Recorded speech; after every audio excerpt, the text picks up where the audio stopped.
It's time for a Trench Crusade unit spotlight, this time on the Mercenary, the Goetic Warlock. Goetic Warlocks are horrific creatures from the death factories of the Third Circle of Hell, manufactured from captured priests, prophets, vicars, rectors, and monks. Fiendish machines first burn their flesh away with hellfire, encasing the still-living skeletons in an infernal suit of armor and stamping them with Goetic runes.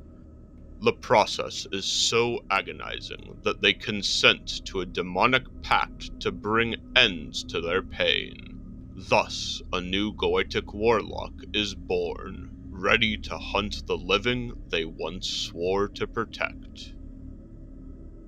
The Goetic Warlock costs 4 glory to recruit, and you can have 1 per warband. It can be hired by the Heretic Legion or the Court of the Seven-Headed Serpent.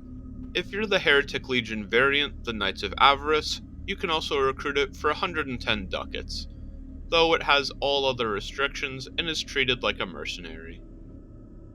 The Warlock has standard 6-inch movement, and has +1 dice to both ranged and melee modifiers, and it has a base size of 40mm. We also see that the Warlock has reinforced armor as its only piece of equipment, giving it -2 armor rating. Besides the armor, it does have both of its arms considered to be swords. Where the Warlock really shines is with all of its abilities. First we have the Goetic Portal. The Warlock can roll a risky action with +1 dice modifier. If it's successful, it can teleport up to 6 inches in any direction that it can see, as long as there's space for it to land. It can also enter melee combat this way, and if it's in melee combat currently, it's able to pull a 32mm base size or smaller unit with it as it teleports. If it has the passenger, just make sure there's room for both the Warlock and the target. It's even able to teleport while down, but it stays down after the teleportation. Besides the 2 sword arms, the Warlock has Unholy Horror and Barbed Embrace to make it an even bigger terror in melee combat. Unholy Horror means that the Warlock causes fear, and Barbed Embrace makes it so anyone in melee combat with the Warlock is not able to retreat or use any ability that would otherwise let them move out of melee combat. The Warlock also has the ability Goetic Gaze. This action's basically a ranged attack and is affected by ranged modifiers like cover and long range. The Warlock can target any model within 24 inches that it can see.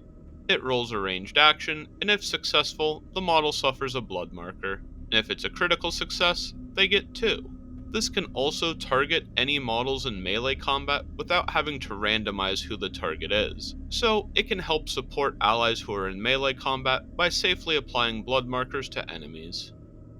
There is some room for interpretation with this ability, and until it's clarified, both players just have to make sure they're on the same page. The way I've been treating Goetic Gaze is it's just completely a ranged attack, meaning that if the Warlock uses it, it cannot charge on the same turn, and it can't use this ability if it's in melee combat.